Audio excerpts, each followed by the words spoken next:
Acabei de pedir um copo d'água e a minha filha soltou um berro. A gente não é só empregada, não, bem na minha cara. E eu ali, largado no sofá, todo costurado por causa da cirurgia no coração, tentando respirar dentro da casa que construí com o suor da minha vida. Eu, o pai que sempre deu tudo por ela, senti uma facada mais dolorosa do que qualquer bisturi. Eles realmente achavam que estavam no controle agora, como se eu fosse um estorvo, um peso morto. Foi aí que eu soltei. Você tem 72 horas para sair desta casa. Você não vai acreditar no que aconteceu depois. Antes de continuar, já aproveita para se inscrever no canal e comenta aí de onde você está ouvindo essa história. E, por favor, me traz um copo d'água? Essas palavras escaparam da minha boca antes mesmo de eu conseguir me ajeitar na poltrona. Foram 3 dias no hospital. 3. E eu voltei com uma sede que não era só física. Era sede de respeito, de cuidado, de dignidade. A fita cirúrgica repuxava o peito a cada respiração. Cada vez que o ar entrava, era como se dissesse: "Você quase morreu, amigo." Tatiane parou na porta da cozinha. No rosto dela, a leve irritação virou frieza. E eu ali, recém-operado. Acabei de sair do hospital. Minha voz saiu mais fraca do que eu queria. Só essa conversa já parecia uma maratona. A viagem me desgastou mais do que eu esperava. Tatiane cruzou os braços como quem está decidida a não mover um dedo. A gente não é seu criado, pai. Essas palavras me atingiram mais forte que qualquer dor física. Olhei para minha filha e procurei algum traço da menininha que me dava a florzinha do quintal, achando que era presente de rei, mas não encontrei nada. O rosto dela era o mesmo que ela faria para um desconhecido pedindo trocado no sinal. Eu passei 3 dias no hospital. Fiz cirurgia no coração. Falei bem devagar, como se cada sílaba tivesse que atravessar uma tempestade dentro de mim. Bruno, meu genro, nem piscou. Continuava vidrado na TV. O controle remoto repousava na barriga dele como se fosse o cetro do rei da preguiça. Um programa de auditório qualquer fazia graça enquanto meu pedido morria no ar. "A cozinha logo ali", disse Tatiane, fazendo um gesto com a cabeça. A aliança no dedo brilhava com a luz da tarde que entrava pela janela. "Você tem pernas, né?" Agarrei os braços da poltrona e me levantei. O corte da cirurgia reclamou alto, me mandando ondas de dor pelo peito. A vista escureceu um pouco e tive que parar no meio do caminho, entre sentar e levantar. Senti os pontos quase estourando, como se fosse desabar ali mesmo, no meio da sala, como um presunto jogado no tapete. "Calma, pai", disse Tatiane, com aquela voz que só quer parecer preocupada. Aquele tipo de preocupação que a gente vê em funcionário de loja fingindo que se importa só para manter o emprego. "Mais trabalho? Como se cuidar de quem criou ela com todo o amor fosse um fardo." Pensei em cada copo d'água que eu dei para ela durante as febres da infância, nos remédios na madrugada, nos "vai ficar tudo bem" sussurrados nos seus pesadelos. Essas memórias pareciam de outro mundo. Minhas pernas tremiam no primeiro passo até a cozinha. Cada movimento era um sacolejo no peito, mas eu me recusava a desistir. Não agora. Não quando a realidade me estapeava com tanta força. Era como se a tinta da verdade tivesse sido derramada em cima da minha vida toda. "Isso é ridículo", murmurou o Bruno, sem desviar os olhos da televisão. "Tá agindo como se tivesse quase morrido. Foi só uma cirurgiazinha." Uma cirurgiazinha. 2 episódios de parada cardíaca. Risco de infarto no centro cirúrgico. Milagre médico. Mas para eles, era só drama. O médico explicou tudo. Falou das complicações, dos sustos, do fio da navalha entre a vida e a morte.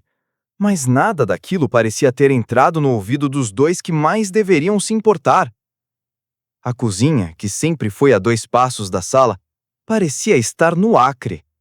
E cada passo era um acordo entre minha teimosia e o limite do meu corpo.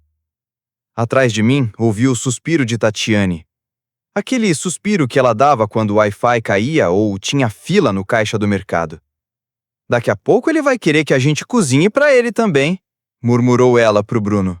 "Não dá ideia", ele respondeu rindo sem vontade, com aquele riso seco de quem só quer tirar sarro. Cheguei até a pia. Apoiei as mãos no balcão gelado, tentando organizar a raiva, a dor, o cansaço. Aquilo não era só estresse. Era quem eles realmente eram quando achavam que eu não estava ouvindo. Ou pior, quando não ligavam o seu estava. Peguei o copo. A mão tremia. Enchi na torneira. A água, a mesma de sempre, parecia ter o gosto de ferrugem com decepção. Tudo estava igual, mas nada jamais seria igual de novo. Quando me virei, os dois me olhavam como se eu fosse um cachorro molhado que entrou na sala, impacientes, entediados, desconfortáveis. Minha própria filha me olhava como se eu fosse um estranho inconveniente, como aquele parente que aparece na ceia de Natal e ninguém lembra quem convidou. Voltei devagar para minha cadeira, não só por causa da dor, mas porque eu precisava pensar, raciocinar, planejar, porque dali para frente as coisas iam mudar, e muito. O sol da tarde entrava pela janela, projetando sombras compridas pela sala. E foi ali, naquela sombra, que algo dentro de mim começou a despertar. Algo que eles iam entender mesmo que fosse tarde demais. O que perderam quando decidiram que eu não valia nem um copo d'água. Me recostei. Tomei mais um gole. Ainda amargo. Mas agora tinha algo novo ali. Algo que beirava a satisfação. Eles não faziam ideia do que estava por vir. O caminho até o quarto parecia um deserto.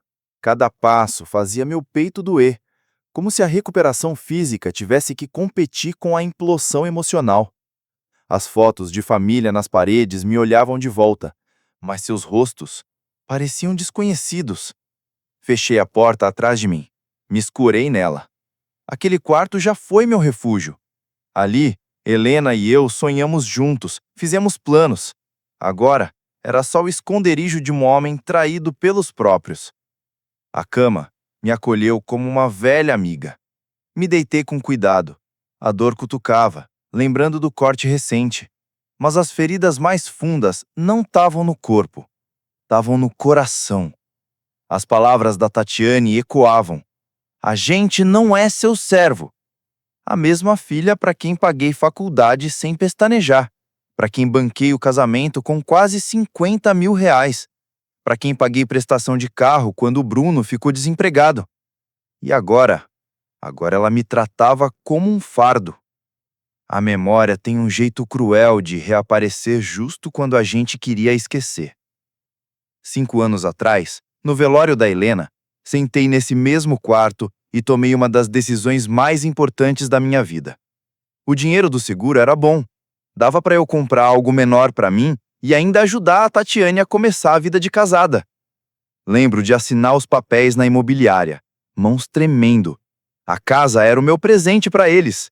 3 quartos, 2 banheiros, um porão prontinho e um quintal onde imaginei meus futuros netos brincando. Pai, é demais, ela sussurrou, chorando. A gente não pode aceitar isso. Mas eu insisti. Família cuida de família, eu disse. Sua mãe queria que você tivesse segurança. Bruno apertou minha mão, com cara de gratidão verdadeira. Prometeu que eu sempre teria um lugar ali, que cuidariam de mim quando eu ficasse velho. Promessa é coisa bonita, mas promessa não enche copo d'água. Agora, pareciam só fumaça, dissolvendo na luz fria da realidade. O sol batia nas cortinas, jogando sombras familiares sobre os móveis antigos. Tudo naquele quarto, um dia, foi meu. Agora, tudo era legalmente deles. E eu? Passei a ser tratado como um hóspede incômodo na minha própria casa. Pensei em todos os presentes, nas incontáveis vezes em que abri minha carteira sem pensar 2 vezes, quando o negócio do Bruno foi pro brejo e eles precisavam de 5 mil reais para não afundar de vez. Quando a Tatiane resolveu reformar a cozinha e o orçamento bateu em 8 mil. Quando o carro deles pifou e precisaram de outro mais confiável, para ontem. Em todas essas vezes, eu disse sim, sempre com amor. E eles, no começo, eram gratos, cheios de carinho. Mas em algum ponto do caminho, a gratidão virou expectativa. E a expectativa virou direito adquirido. Senti um aperto no peito. Talvez pelo local recente da cirurgia, talvez por finalmente entender tudo aquilo de forma clara, como se tivesse levado um tapa de realidade com a força de uma feijoada completa num dia de calor. O padrão estava tão escancarado agora que me perguntei como não enxerguei antes. Eles deixaram de me ver como alguém generoso que escolhia ajudar. Passaram a me tratar como se eu fosse um caixa eletrônico com pernas. E dos antigos, que nem senha pedem. Peguei minha carteira e vi os cartões de visita. Um deles, o do Dr. Marcelo Rocha, advogado. Já havia contratado ele antes para resolver a papelada da casa e outras coisas mais. Um sujeito decente, entendia bem os rolos familiares e sabia mexer com o planejamento financeiro como quem joga dominó no bar da esquina. Sentei-me com mais firmeza do que nos últimos dias. A decisão começava a se formar dentro de mim como nuvens carregadas num céu limpo de fim de tarde. Estiquei o braço até o criado mudo e puxei minha agenda, os dedos agindo com mais certeza do que a cabeça. Existiam caminhos legais que eu nunca tinha cogitado. Coisas que fariam eles entenderem o verdadeiro valor daquilo que tomavam como certo. O sábado amanheceu com uma clareza que só uma noite mal dormida pode proporcionar. Às 8 da manhã em ponto, liguei para o Dr. Marcelo. Perdão por incomodar num sábado, doutor, mas preciso de uma consulta urgente. É coisa de família. A voz dele, sempre firme, me passou segurança, como nos velhos tempos. Claro, senhor Carlos Ferreira. Considerando tudo o que o senhor passou com a cirurgia, posso estar aí às 10. Tatiane e Bruno saíram às 9h30 para o tradicional giro semanal no supermercado Extra, uma rotina tão previsível quanto novela das 8. Barulho de portas batendo, conversa jogada fora, parecia que tudo continuava igual no mundinho deles. Às 10 em ponto, Marcelo apareceu. Com sua inseparável pasta de couro já meio puída. O terno cinza revelava o sacrifício de abrir mão do descanso e o aperto de mão firme me lembrou por que eu confiava nele para assuntos sérios. Fique à vontade. Apontei para a sala, feliz de já conseguir caminhar sem parecer um zumbi de hospital. Ele se sentou na poltrona em frente à minha, abriu a maleta como quem já sabia o ritual. O senhor mencionou preocupações familiares. Em que posso ajudar? Eu já tinha ensaiado esse discurso durante a madrugada, escolhendo bem as palavras, tentando soar racional. Nada de drama. Preciso rever a situação legal da doação da casa que eu fiz para minha filha há 5 anos. Principalmente o que posso fazer se as coisas mudaram. E mudaram muito. Ele ergueu ligeiramente as sobrancelhas, mas manteve o profissionalismo no rosto. A propriedade foi transferida para a Tatiane, correto? Deixe-me pegar os arquivos. Documentos começaram a farfalhar enquanto ele os espalhava sobre a mesa de centro. Escritura, papéis de doação, IR, tudo aquilo que parecia simples na época em que meu coração era só amor e esperança. Agora, aqueles papéis pareciam mapas de um território hostil. A casa ainda é legalmente sua, senhor Carlos Ferreira. Fiquei parado, processando. Como é? Legalmente, o senhor ainda mantém todos os direitos. Veja aqui. Ele apontou para um parágrafo da escritura. A doação foi feita com cláusulas reversíveis, algo bem comum em transferências familiares. Senti o coração acelerar. Não sabia se era pelo susto ou pela esperança que, de repente, deu as caras. E isso quer dizer o que exatamente? Quer dizer que, apesar da Tatiane ser a titular, o imóvel retorna para o senhor automaticamente se algumas condições forem descumpridas. Aqui está. Ele virou o documento para mim, apontando os termos. Mudança significativa nas circunstâncias, abandono dos deveres de cuidado ou quebra das obrigações familiares. As palavras giravam na minha cabeça como propaganda de loja em liquidação. 5 anos atrás, Marcelo insistiu nessas cláusulas como forma de proteção. Eu, cego de amor, mal prestei atenção. E quanto tempo leva para isso valer? 30 dias após notificação, desde que haja documentação comprovando a mudança de cenário. Era como se estivéssemos falando sobre declaração de imposto de renda, e não sobre pegar minha vida de volta. Mas o tom dele ajudava a manter os pés no chão. Você precisa demonstrar que houve uma violação das condições originais. Pensei no barraco do dia anterior, nos meses sendo tratado como um estranho. Violar, na verdade, era pouco. E que tipo de prova seria necessário? Depoimentos de testemunhas, registros, documentos que provem o descumprimento. Ele foi organizando os papéis, mas soltou um alerta. Isso exige cuidado. Briga de família por imóvel pode deixar sequelas que nem testamento resolve. Olhei pela janela e vi a dona Marlene, do lado, regando suas plantas como sempre. O mundo lá fora seguia seu ritmo, mas o meu estava virando de ponta cabeça. Saber que a casa ainda era minha legalmente foi como abrir uma geladeira cheia num domingo à noite. Esperança pura. E qual o prazo para levantar essa documentação? Depende. Se o senhor quiser agir logo, em questão de dias, mas podemos apenas estudar as possibilidades por enquanto. Ele fechou a maleta, mas deixou os papéis ao meu alcance. Estamos falando de ação imediata ou de pensar mais um pouco? A pergunta ficou no ar como aquele dilema de comprar algo caro ou esperar a Black Friday. Eu ouvi um carro se aproximando.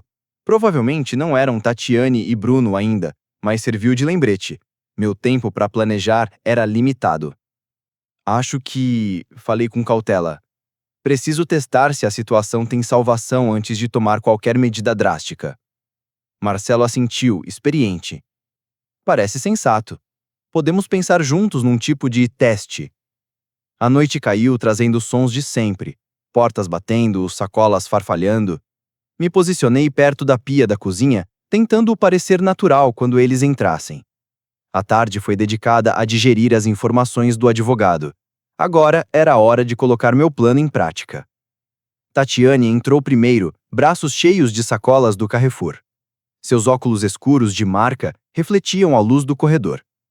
Tirou os sapatos como se estivesse num comercial de desodorante. Bruno veio atrás, equilibrando as chaves do carro e embalagens de comida de delivery. Como foi o dia? Perguntei com voz tranquila e um sorriso treinado. Tranquilo, respondeu ela sem nem tirar os óculos. Henrique anotava tudo com a precisão de quem já fez perícia até em planilha de padaria. Relatório preliminar em 48 horas, avaliação completa em 1 semana. Meus honorários continuam os mesmos desde que você se aposentou. Dinheiro não é problema, eu quero tudo, tudo mesmo. Histórico profissional, financeiro, ex-relacionamentos, rolos judiciais, se o cara já brigou por último pedaço de pizza, tudo. Assim que desliguei, reorganizei meu espaço com a mesma disciplina que eu usava para fechar fusões milionárias. Bloco de anotações, notebook, carregador, uma boa xícara de café preto que seria recarregada mais vezes que o WhatsApp em grupo de família. Minha sala de jantar virou uma espécie de bunker de operações. Eram 3 da tarde e o clima era de CPI. Henrique ligou de volta pouco depois. Roberto, tenho os primeiros dados sobre o tal Renato Silva. Mas se prepara, você não vai gostar. Segurei o celular como quem segura resultado de exame. Manda. O histórico profissional dele é, no mínimo, esquisito. Diz que trabalha com consultoria, mas até agora não achei um cliente de verdade. Mora num condomínio chique que custa uns R$ 4.000 por mês e dirige uma BMW toda financiada. Como ele paga isso tudo? Aí vem a parte que preocupa. Manda ver, eu disse, já com o coração acelerado e não era problema cardíaco. Achei um padrão, Roberto. Nos últimos 5 anos, 3 mulheres diferentes terminaram com ele quando começaram a ter problemas financeiros. 2 chegaram a pedir medida protetiva, que depois foi retirada. E uma delas sumiu, mudou de estado. Coisa de novela. Que tipo de problemas financeiros? Nome sujo, dívida no cartão, sumiço de poupança. Nada que leve o cara pra cadeia, mas dá pra ver o padrão. Esse sujeito joga no modo profissional. Continue cavando. Quero tudo, até o nome do cachorro se tiver. Desliguei e olhei para a papelada do fundo da família. Tudo espalhado sobre a mesa. Camila achou que tinha conquistado a independência quando vendeu o apartamento. Na verdade, Entregou para Renato o que ele achava que era dinheiro fácil. Mas ele cometeu um erro sério. Subestimou o pai da mulher que ele estava usando. E isso, meu amigo, é pedir para tomar rasteira de chinela havaianas. Cheguei no Luna Café às 2 da tarde. O lugar fervia com aquele movimento de gente que almoça tarde e fala alto. Escolhi uma mesa de canto de onde eu via bem quem entrava e quem saía. Hábito de quem ouviu muita besteira em sala de audiência. No meu canto, uma pasta parda repousava ao lado do café. 15 anos de documentos jurídicos prontos para derrubar qualquer castelo de areia. Só pensando na família, respondi com sinceridade, no que realmente importa. Eles voltaram às suas atividades noturnas, felizes por acharem que eu havia aceitado meu lugar. A televisão exibia um reality show onde as pessoas brigavam por dinheiro fácil, o que me pareceu bastante apropriado. Terminei minha água e coloquei o copo com cuidado sobre a mesa. Amanhã eu ligaria novamente para o Marcelo. Mas, 20 minutos depois, eu já estava de pé na porta da sala, com a decisão tomada. Preciso que vocês dois saiam da minha casa. O silêncio que se seguiu parecia o segundo antes de um trovão. A revista de Tatiane escorregou das mãos dela, batendo com um som seco na mesa de centro. O polegar de Bruno parou no ar, congelado na tela do celular. A expressão dele passou de entediada para alerta. "O que você acabou de dizer?" perguntou Tatiane, com um tom que eu nunca tinha ouvido antes, quase ameaçador. "Esta é a minha casa. Quero que arrumem as coisas e procurem outro lugar para morar." Cada palavra saiu firme, com a segurança renovada pela conversa com o advogado. Bruno levantou devagar, tentando usar a altura como ferramenta de intimidação. "Você tá de brincadeira, né? Esta é a nossa casa." "Não", respondi firme. "Esta é a minha casa. Eu a dei de presente para vocês.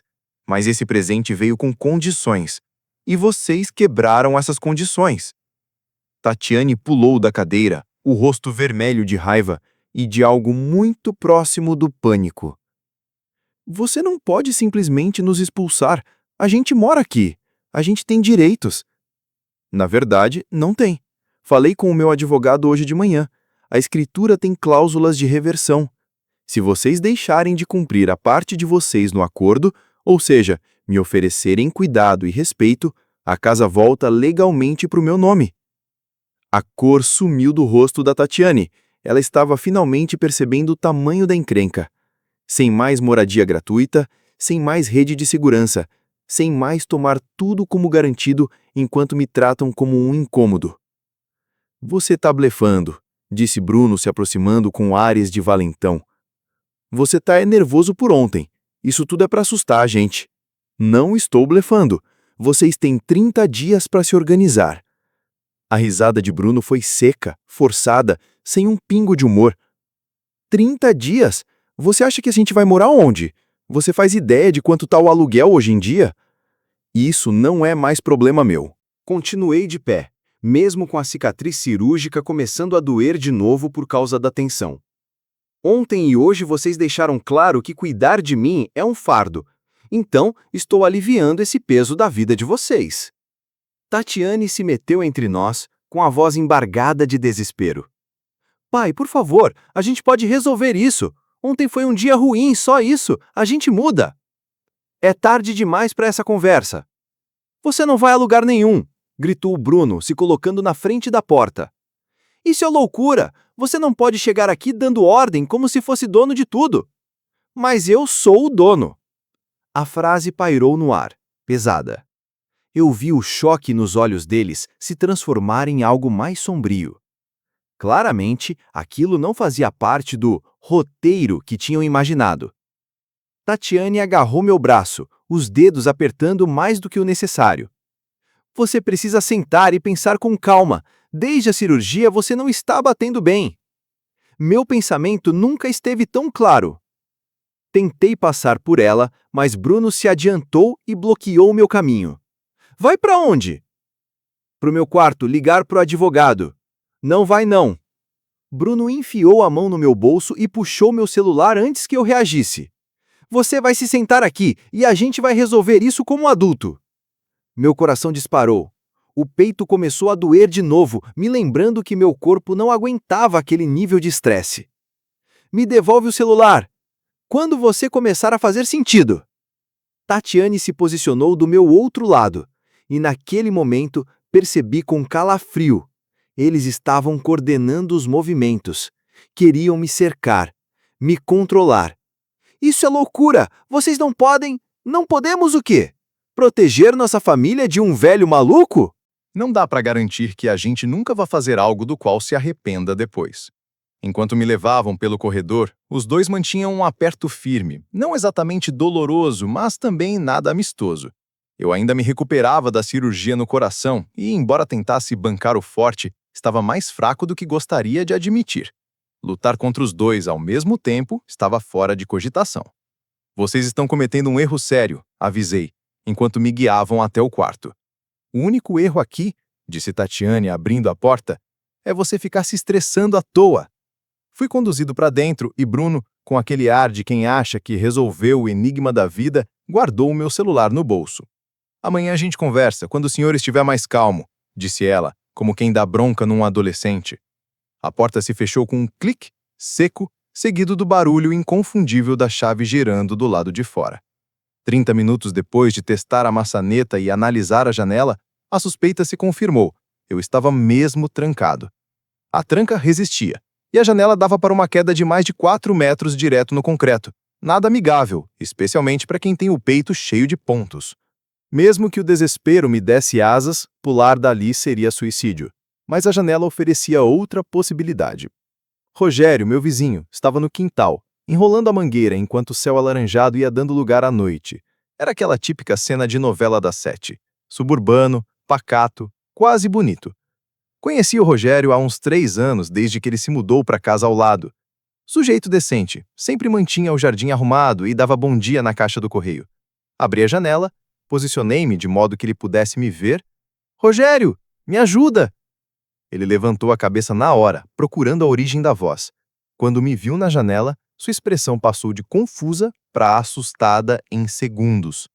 Eduardo, o que está acontecendo? Largou a mangueira e se aproximou da cerca. Preciso que você chame a polícia. As palavras saíram estranhas da minha boca, mas a situação já tinha ultrapassado os limites de qualquer briguinha familiar. Minha filha e o marido dela me trancaram no quarto e levaram meu celular. O rosto do Rogério virou um painel de pânico e incredulidade. Era visível que ele tentava encaixar aquilo no repertório de problemas da vizinhança e falhava miseravelmente. Você tá machucado? Quer que eu chame uma ambulância? Nada de ambulância, só a polícia. Tô me recuperando de uma cirurgia no coração e eles estão usando isso para me controlar. Mantive a voz firme, mesmo com o coração disparado. Sabia que se eu demonstrasse pânico, ele poderia hesitar. Rogério já pegava o celular.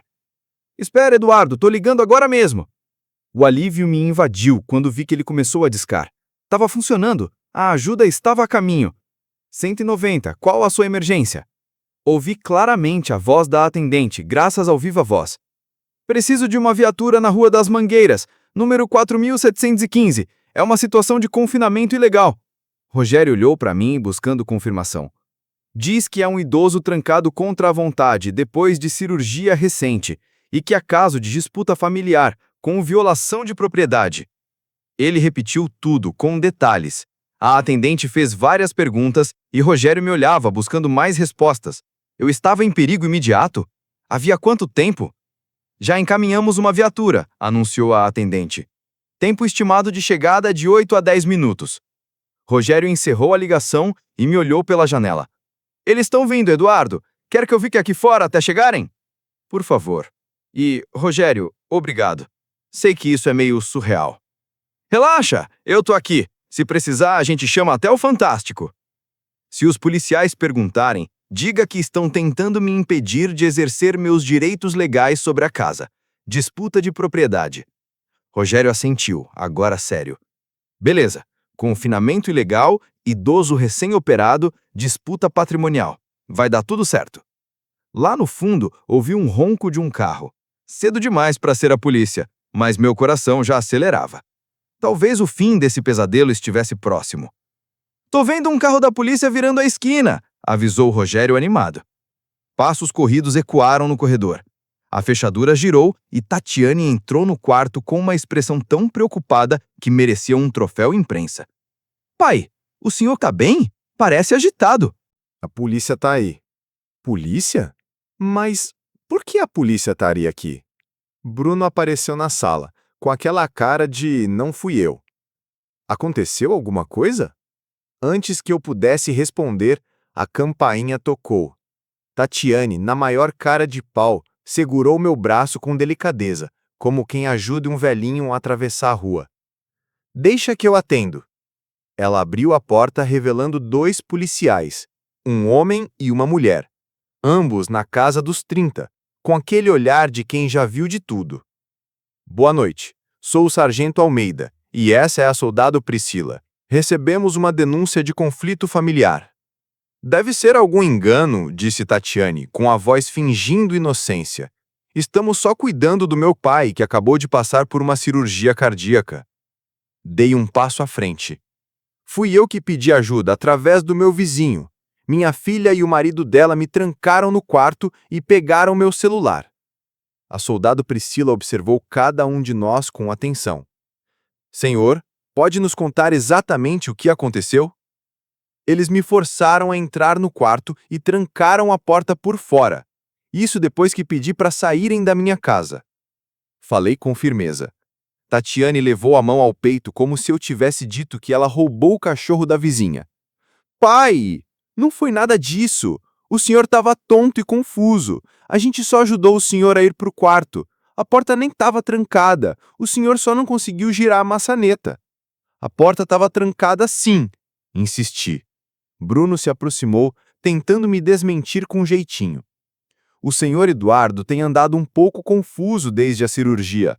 A anestesia pode bagunçar a cabeça de idosos por dias. Estamos só tentando cuidar dele. Infelizmente, ele anda dizendo umas coisas sem sentido. O sargento Almeida abriu um caderno. Senhor, quando foi sua cirurgia? Segunda-feira. Mas eu não tô confuso, nem um pouco. Eles me trancaram naquele quarto porque eu mandei eles saírem da minha casa. O papai tá confuso por causa da anestesia, disse Tatiane, com aquele tom paciente típico de quem está lidando com uma situação médica delicada. Ele tem falado umas coisas bem esquisitas o dia todo. A gente ama muito ele e tá tentando cuidar da melhor forma, mas não tá fácil. A soldado Priscila olhou ao redor da sala de estar, que parecia totalmente normal. Nenhum sinal de confusão, nem rastro do barraco que tinha rolado uma hora antes. Sr. Carlos Ferreira, o senhor se sente seguro nesta casa? Não, quando me trancam num quarto e ainda somem com meu celular, pensei. Nós não levamos o seu celular, pai, disse Tatiane, enfiando a mão no bolso e tirando o aparelho.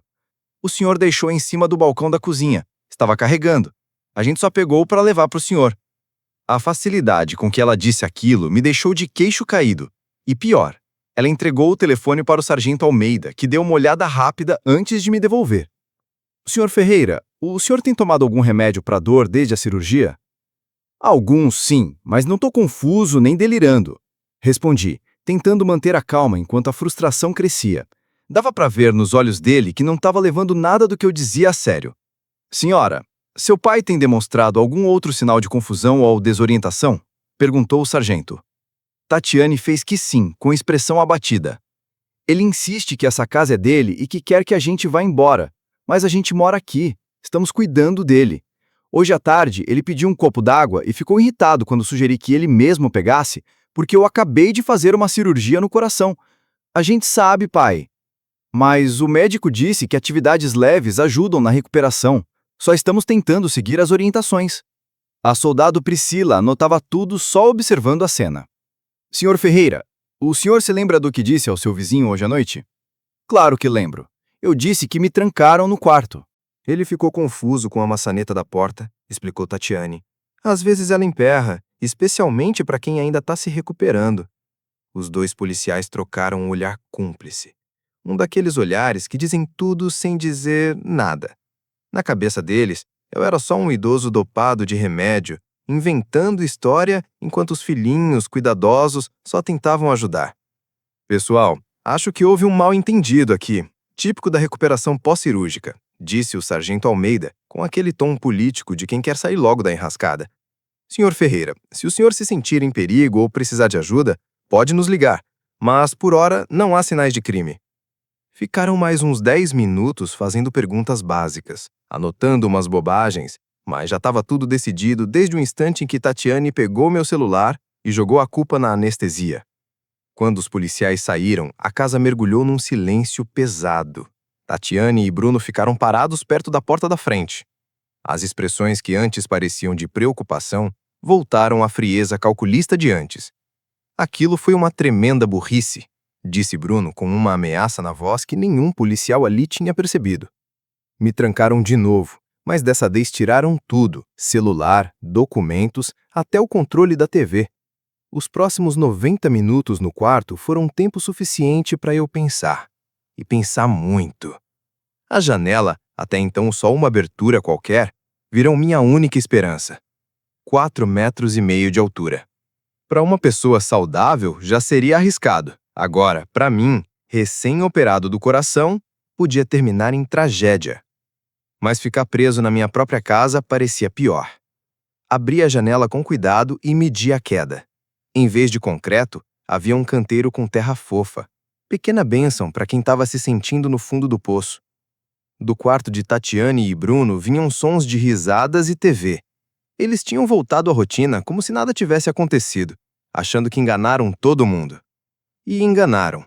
Mas essa confiança ia ser a brecha que eu precisava. Sair pela janela exigia força no abdômen, coisa que a cirurgia tinha levado embora. Cada movimento me lembrava da dor, mas a humilhação queimava mais. Botei uma perna para fora, depois a outra, até me sentar no parapeito feito um senhorzinho tentando fugir da casa dos artistas. O chão parecia mais longe agora. O desespero tem esse efeito. Te faz sentir pequeno diante do mundo. A queda sacudiu meu corpo inteiro. A dor na costura da cirurgia veio como um raio. Fiquei um tempo imóvel, esperando se ver se algo tinha rasgado. Como nada explodiu dentro de mim, levantei. Sacudi a terra das roupas e comecei a caminhar pela lateral da casa. Cada passo era uma missão. Precisava evitar o cascalho, o sensor da garagem, os barulhos. Aquela casa que construí parecia um campo de guerra. Na porta da frente, levantei o capacho com todo cuidado. A chave reserva ainda estava lá, 3 anos depois. Meus dedos tremiam enquanto eu girava a fechadura. Não sei se de nervoso ou adrenalina. A porta se abriu com a suavidade de quem foi lubrificada por um caprichoso. A casa, no entanto, já não parecia minha. Também não era deles. Era como um ringue onde eu tinha perdido o primeiro round, mas a luta ainda estava só começando. As vozes vinham da sala. Conversas banais, planos para o fim de semana, como se nada tivesse acontecido. A cara de pau era tamanha que dava vontade de rir ou chorar. Fui até a sala com cuidado, desviando dos pisos que rangem. Não queria confronto. Ainda não. O primeiro passo era recuperar meus documentos, a agenda com o contato do advogado e tudo o que me daria base legal. O corredor parecia um túnel para a liberdade.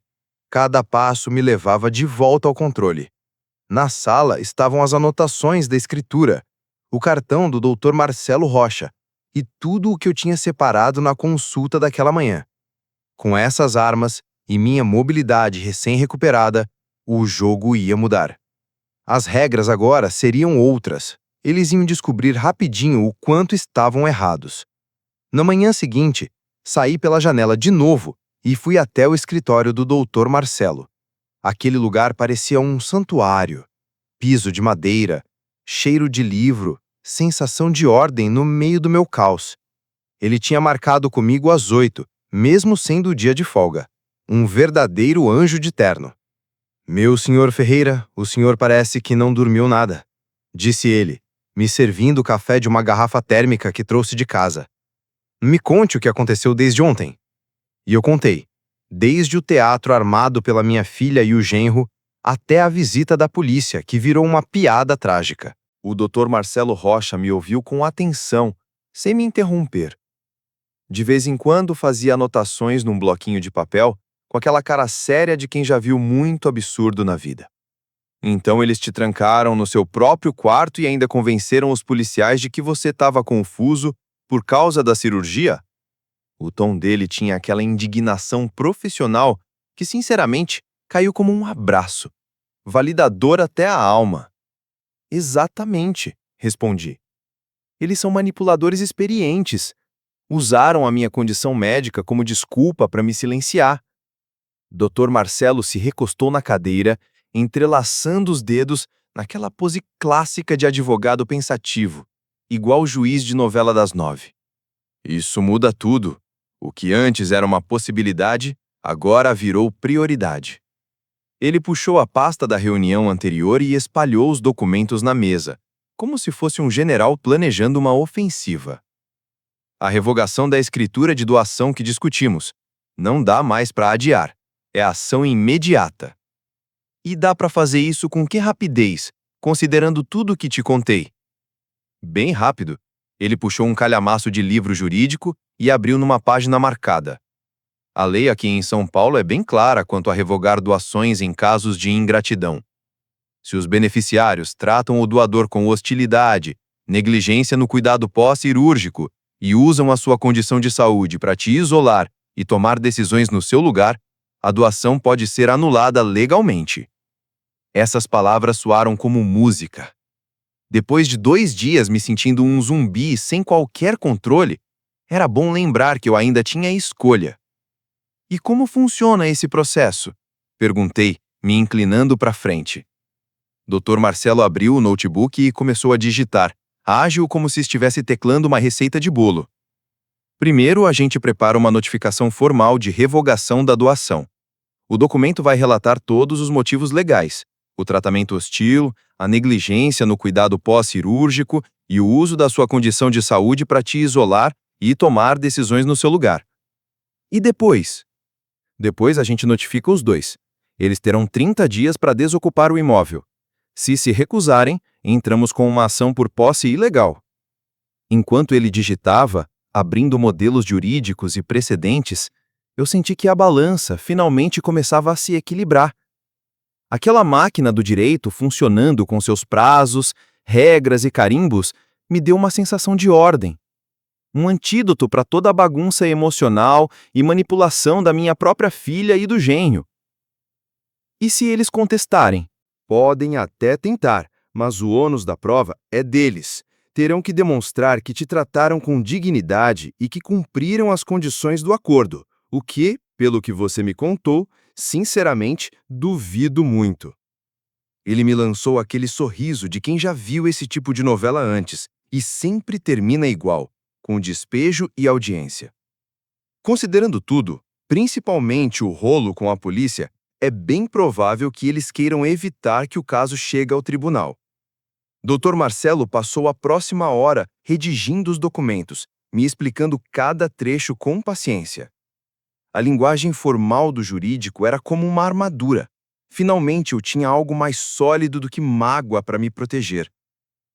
O aviso de revogação estará pronto amanhã de manhã, disse ele, imprimindo as cópias em papel timbrado. Recomendo que a entrega seja feita por um oficial de justiça. Não tente entregar você mesmo.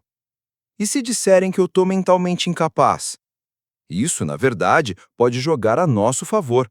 O que eles alegaram à polícia pode ser interpretado como abuso contra idoso, usando sua condição médica para invalidar suas preocupações legítimas.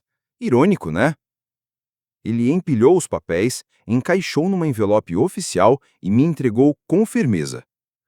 Se eles não contestarem, o que é o mais provável, em 60 dias você terá a posse integral do imóvel de volta. Mas o impacto psicológico é imediato. Eles vão perceber que o controle que pensavam ter nunca existiu. Ao me levantar para ir embora, senti algo que não sentia desde sexta-tarde, um sopro de esperança. A lei estava do meu lado. Eu tinha um advogado. E minha família estava prestes a descobrir que tratar o pai como um estorvo tem consequências, sim, senhor. Dr. Marcelo, não sei nem como te agradecer por me receber hoje. Senhor Carlos Ferreira, o que fizeram com o senhor neste fim de semana foi inaceitável. E eu fico feliz de estar ajudando a colocar as coisas no lugar. Ele me entregou o envelope com os documentos. Te ligo amanhã, assim que o oficial de justiça for agendado. Saí do escritório com a cabeça fervilhando de planos. Eu já não era mais um velhinho confuso gritando no deserto. Eu era um homem com direitos. E agora tinha as ferramentas certas para usá-los. Na manhã seguinte, a segunda-feira chegou com um cheiro de café e papel impresso. Os documentos estavam ali, sobre a mesa da sala, reluzentes com aquele timbre chique do Dr. Marcelo. Tatiane estava na cozinha, preparando o café na garrafa térmica, com a tranquilidade de quem acredita ser dona do pedaço. Bruno estava à mesa de jantar, fuçando o celular, provavelmente decidindo o que ia fazer do meu carro ou da minha casa naquele dia. Tatiane, Bruno, preciso de vocês dois aqui na sala. Minha voz saiu firme. Não era mais o velho doente pedindo um copo de água de filtro. Era o dono da casa convocando a Assembleia Geral. Eles se entreolharam, um pouco confusos, mas vieram. Tatiane veio com uma cara de leve aborrecimento, como se eu estivesse interrompendo a gravação de um vídeo para o TikTok. Levantei os documentos, mostrando bem o cabeçalho oficial e a formatação que gritava: assunto sério. Estes são avisos de despejo. Vocês têm 72 horas para sair da minha casa e levarem tudo que trouxeram com vocês. O silêncio caiu como chuva pesada em telhado de zinco. A caneca de Tatiane parou no ar, a centímetros da boca. Bruno largou o celular na mesa, mudo. Do que você tá falando? Ela balbuciou com a voz começando a falhar. Tô falando da realidade jurídica que vocês ignoraram com gosto. Abri o primeiro documento e comecei a ler em voz alta. Aviso de revogação de doação. De acordo com legislação vigente no Estado de São Paulo, o proprietário abaixo assinado revoga a escritura de doação feita em nome de Tatiane Ferreira com base em ingratidão grave e descumprimento das condições tácitas de convivência. Bruno levantou como um foguete. Você não pode estar falando sério! Essa casa é nossa! A gente mora aqui! Você morava aqui porque eu permitia. E isso acabou quando vocês decidiram me tratar como um estorvo dentro da minha própria casa. Continuei lendo. Motivos incluem tratamento hostil ao doador, falha em fornecer os cuidados necessários durante a recuperação médica e confinamento forçado e deliberado do doador contra sua vontade. Tatiane sentou-se à mesa com um copo de café coado na garrafa térmica, as mãos tremendo. Pai, isso é loucura! Você não pode simplesmente expulsar a gente assim. Não temos para onde ir. Isso não é mais problema meu. As palavras saíram da minha boca como um alívio que eu nem sabia que precisava. Você teve a chance de tratar seu pai em recuperação com o mínimo de decência humana, mas preferiu a grosseria, o descaso e, para completar o combo, a manipulação emocional. Mas a polícia disse que o senhor estava confuso. A voz do Bruno subiu num tom desesperado. Disseram que o senhor estava com problemas depois da cirurgia. A polícia disse o que vocês convenceram eles a dizer. Inclusive, meu advogado achou esse detalhe bem interessante, viu? Quando contei como vocês usaram minha condição médica para ignorar tudo o que eu vinha alertando sobre os meus direitos nessa casa. Ler as consequências jurídicas em voz alta deu peso a cada sílaba. A não desocupação em até 72 horas resultará em processo formal de despejo e possíveis acusações de posse ilegal. Tatiane afundou na cadeira, branca como parede de hospital. Você realmente falou com um advogado? Falei com meu advogado, sim. O mesmo que cuidou da doação da casa há 5 anos. Ele ficou bem surpreso com a forma como vocês têm tratado a pessoa que deu de presente o teto onde vocês dormem de graça. Pai, por favor. A voz dela falhou e, pela primeira vez desde que tudo isso começou, eu ouvi algo verdadeiro nela. A gente pode resolver isso. Podemos mudar. Eu sei que a gente errou, mas dá para consertar. 72 horas, repeti, dobrando os papéis e guardando no envelope timbrado. Começando agora. Bruno se aproximou com aquele jeitão metido a valente. Você acha que pode ameaçar a gente? Depois de tudo que fizemos pelo senhor? Tudo que vocês fizeram por mim? A ironia quase me fez rir. Vocês me trancaram num quarto e convenceram a polícia de que eu era incapaz mentalmente. Exatamente, tentou justificar Tatiane. A gente deixou o senhor morar aqui. Você me deixou morar? Na minha própria casa? Coloquei os documentos na mesa de centro, bem no meio, como quem coloca o trunfo final numa partida de truco. Essa casa que eu comprei com o meu dinheiro e dei de presente, achando que receberia, no mínimo, amor e cuidado em troca. Mas, pelo visto, esperava demais. O silêncio se espalhou. Só dava para ouvir a respiração pesada da Tatiane, meio trêmula. Aqueles papéis viraram um divisor de águas. De um lado, a vida cômoda que eles achavam que iam ter para sempre. Do outro, a realidade nua e crua das consequências. E agora? Para onde a gente vai? Bruno perguntou com a voz embolada e um tom de desespero que ele mal conseguia disfarçar. Isso é algo que vocês deveriam ter pensado antes de me tratar como se eu fosse um móvel velho. Saí em direção ao corredor, deixando os dois encarando o abismo. 2 horas. O tempo está passando. Atrás de mim, dava para ouvir Tatiane começando a chorar e o Bruno ligando para todo mundo da agenda, provavelmente pedindo um sofá emprestado. O som do pânico deles era música para os meus ouvidos, um pagode da justiça poética. Mas a verdade é que eu ainda não tinha terminado com eles. Eles não faziam ideia da dimensão do que perderam, nem do que essa casa realmente significava. Na tarde de terça-feira, sentamos à mesa da cozinha de novo, como uma família, mas com a diferença de que agora a hierarquia estava bem clara. Os olhos da Tatiane estavam vermelhos, como se tivesse passado 2 dias chorando, e o Bruno parecia ter brigado com o sono e perdido feio. O aviso de despejo ainda estava ali, pairando no ar, como se fosse uma nuvem de tempestade prestes a cair. Pai, por favor. A voz dela saiu embargada. A gente sabe que errou. A gente sabe que te tratou mal. Mas podemos mudar. Podemos ser a família que o senhor merece. Fiquei em silêncio, deixando que as palavras preenchessem o espaço entre nós. Na minha frente, uma pasta de papel pardo, tirada do fundo do armário naquela manhã, aguardava o momento certo. A gente estava estressado com a cirurgia. A gente não soube lidar com a situação, mas isso não quer dizer que a gente não te ama. Essa é a nossa casa, nossa família. A sua casa? Repeti, levantando uma sobrancelha. Me diga, Tatiane, você lembra como eu comprei essa casa? Ela enxugou os olhos com um lenço de papel. O senhor disse que juntou dinheiro com o seu negócio de construção. Parcialmente verdade, mas de onde você acha que saiu a entrada? Tatiane e Bruno trocaram olhares confusos, como 2 alunos sem cola no dia da prova. Das suas economias. Abri a pasta e espalhei alguns documentos sobre a mesa. Cabeçalho da Companhia de Seguros, Vida e Previdência São Paulo. Certidão de óbito. Formulários de solicitação de reembolso. Todos datados de 5 anos atrás. Esta casa foi comprada com o dinheiro do seguro da sua mãe, a Helena.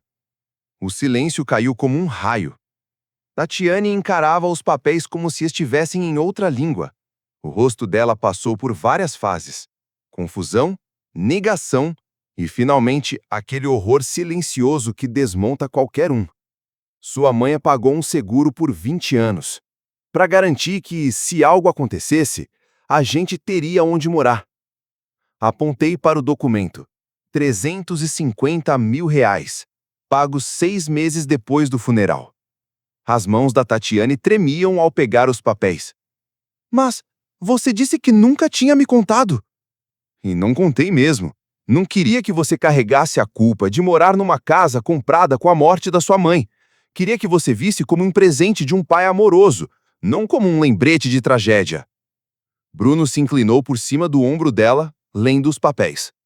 Mas por que contar isso agora? Porque eu quero que vocês entendam exatamente o que fizeram. Minha voz estava calma, mas cada palavra pesava mais do que concreto úmido. Essa casa, onde vocês me trancaram, onde disseram para a polícia que eu estava louco, onde se recusaram até a me dar um copo d'água de filtro depois da cirurgia, foi comprada com o dinheiro do seguro de vida da Helena. A Tatiane soltou um suspiro meio soluço. Os documentos escorregaram das mãos e se espalharam sobre a mesa. Ela morreu acreditando que estava garantindo a segurança da nossa família. Falava disso direto nas últimas semanas, que aquele seguro ia manter a gente unido, que iríamos cuidar uns dos outros. Reuni os papéis em uma pilha, cuidadosamente. Ela me fez prometer que usaria esse dinheiro para manter nossa família unida. Pai, eu não sabia.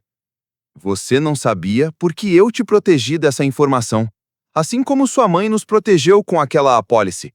Assim como eu te protegi, dando esta casa de presente, em vez de dizer que ela foi comprada com o sacrifício da sua mãe.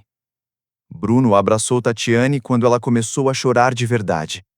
A gente pode consertar isso. Podemos honrar a memória dela de verdade. Você consegue? Perguntei num tom baixo. Você consegue parar de me tratar como um estranho e indesejado numa casa que a morte da sua mãe proporcionou? Consegue voltar atrás e desfazer aquela história para os policiais, dizendo que eu estava confuso e incompetente na casa que ela queria que fosse o santuário da nossa família? Tatiane olhou para mim com os olhos marejados e as lágrimas escorrendo pelo rosto. Eu sinto muito mesmo, disse ela. Ela não fazia ideia. A mãe dela ficaria arrasada se soubesse que a casa, que ela acreditava que uniria a nossa família, virou cenário de crueldade em vez de compaixão. Levantei-me da mesa, deixando os documentos do seguro onde estavam. Ela ficaria devastada ao saber que seu último presente foi usado como arma contra o homem que ela tanto amava. O peso daquela verdade caiu sobre os dois como um cobertor de lã em pleno verão. Não era mais sobre herança, disputa de bens ou formalidades jurídicas. Era sobre ter traído a confiança sagrada de uma mulher que morreu acreditando que seu sacrifício protegeria a família. O que a gente pode fazer? Sussurrou Tatiane. Como a gente conserta isso? Olhei para minha filha, uma mulher destroçada, desesperada, que finalmente entendia o tamanho do buraco que tinha cavado. Senti algo que talvez fosse pena, ou talvez fosse só a satisfação silenciosa de ver a justiça sendo feita. Enfim. Você tem 44 horas. Respondi, seco. A tarde da quinta-feira foi marcada pelo som das caixas de papelão sendo lacradas com fita e os móveis rangendo no assoalho. Eu me sentei na minha poltrona, assistindo Tatiane e Bruno trabalharem com o silêncio eficiente de quem já aceitou seu próprio destino. As últimas 50 horas os mudaram por completo.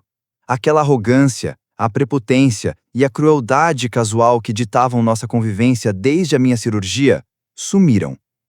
No lugar, um misto de arrependimento sincero e cansaço profundo, típico de quem descobre da pior forma o que é perder tudo. Bruno carregou a última caixa pela sala, desviando do meu olhar como vinha fazendo nos últimos 2 dias. Tatiane veio atrás, com uma mala. Seus passos eram cuidadosos, quase como se a casa pudesse desabar se ela pisasse mais forte. Isso é tudo lá de cima, disse ela baixinho, colocando a mala perto da porta com o resto das coisas. Assenti, mas continuei em silêncio. Já não havia mais nada a ser dito que eu não tivesse falado na terça-feira, quando os documentos do seguro fizeram o mundo deles virar farelo.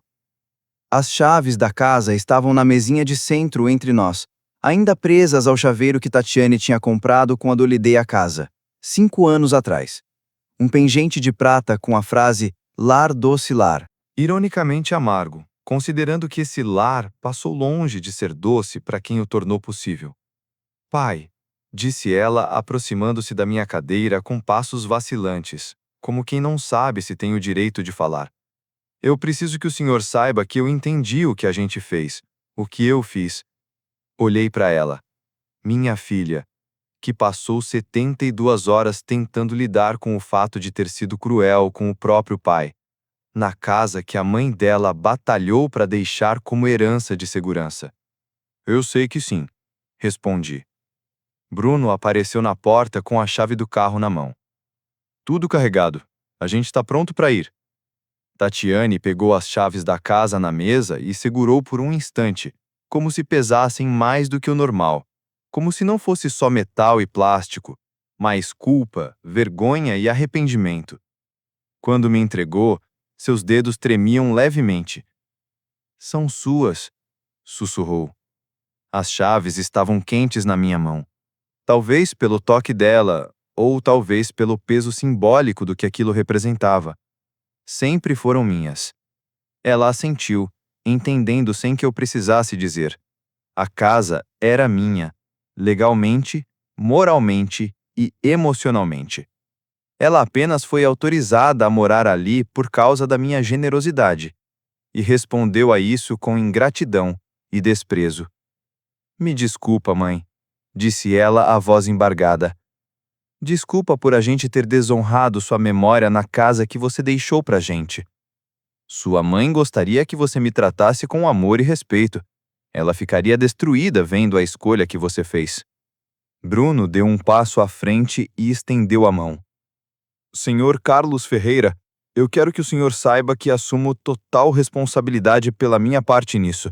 Eu apoiei o comportamento da Tatiane e contribuí pro jeito com que ela te tratou. Eu errei. Apertei sua mão rapidamente. Agora você sabe o que é perder um lar. Minhas palavras pesavam mais do que soco na boca do estômago. Eles me fizeram me sentir um intruso dentro da minha própria casa. Me trataram como um fardo. Agora, aprenderiam na pele o que é ser sem teto. Não ter um lugar no mundo para chamar de seu. Caminharam até a porta. Tatiane parou na soleira e olhou para trás uma última vez. O senhor algum dia vai nos perdoar? Essa não é a pergunta que você deveria estar fazendo, respondi.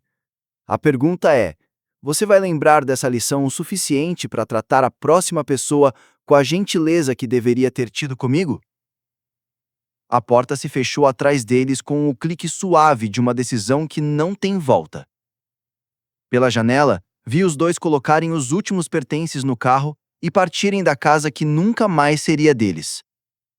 O silêncio se instalou como um cobertor macio, daqueles que a gente só encontra na casa da avó.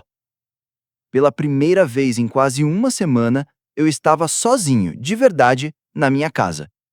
Sem a tensão no ar, sem o medo de ser destratado no meu próprio espaço. Olhei para as chaves na minha mão e depois para os papéis do seguro ainda espalhados na mesa de centro. Helena teria se orgulhado de ver que, mesmo que tarde, a justiça foi feita e que o sacrifício dela, no fim das contas, protegeu o que ela mais amava. Caminhei pelos cômodos que finalmente voltaram a ser meus e senti algo que não experimentava desde antes da cirurgia. Paz. Não aquela paz barata de vingança, mas a paz genuína de quem viu a lição ser aprendida e a justiça acontecer. Lá fora, a tarde de primavera seguia tranquila rumo à noite, e eu estava em casa. A história nos leva a encarar uma verdade incômoda. Às vezes, os maiores inimigos do afeto moram dentro da própria casa. O que faz um pai, exausto após uma cirurgia e com o coração ainda vulnerável, ser tratado como um peso por aqueles a quem dedicou sua vida inteira? O abandono emocional que ele sofre é silencioso, mas devastador. Ao exigir apenas um gesto de carinho e respeito, ele confronta uma realidade cruel. Para alguns, a gratidão tem prazo de validade. E o mais triste é perceber que a generosidade mal interpretada pode se tornar dívida e o amor uma obrigação incômoda. O que essa história revela é o valor da dignidade e o poder de um limite bem colocado. Porque amar não deve significar aceitar tudo, principalmente o desrespeito. A maior lição que essa história oferece é que amor sem respeito é só aparência. O protagonista ofereceu casa, segurança e apoio, mas quando precisou de cuidado, recebeu desprezo. Isso mostra como os laços familiares, se não forem alimentados com empatia, podem se tornar correntes de dependência unilateral. O respeito mútuo é o que mantém qualquer relação em pé. O pai não expulsou por vingança, mas por dignidade. Às vezes, ser firme é o único jeito de ensinar a quem só aprendeu a receber. E mais importante, não é egoísmo se proteger de quem te machuca, mesmo que seja da própria família. É preciso saber reconhecer quando a doação vira exploração. A justiça, nesse caso, não veio apenas dos tribunais, mas de um coração que decidiu não mais se calar. Agora me diz, se fosse com você, perdoaria sua filha e permitiria que ela voltasse a morar na casa mesmo depois de tudo? Você acha que o pai exagerou ou foi justo ao aplicar a cláusula de reversão e expulsá-los? Escreve aqui nos comentários, eu quero muito saber. E não esquece, deixa também o seu comentário com uma classificação de 1 a 10 para mostrar o quanto você gostou, porque assim eu consigo trazer mais vídeos que sejam interessantes para você. E aí, o que você faria no lugar dele? Se essa história te fez refletir, deixe seu comentário aqui embaixo. Curta o vídeo e se inscreva no canal para mais histórias reais que mexem com o coração, porque às vezes a verdade mais dura mora dentro de casa.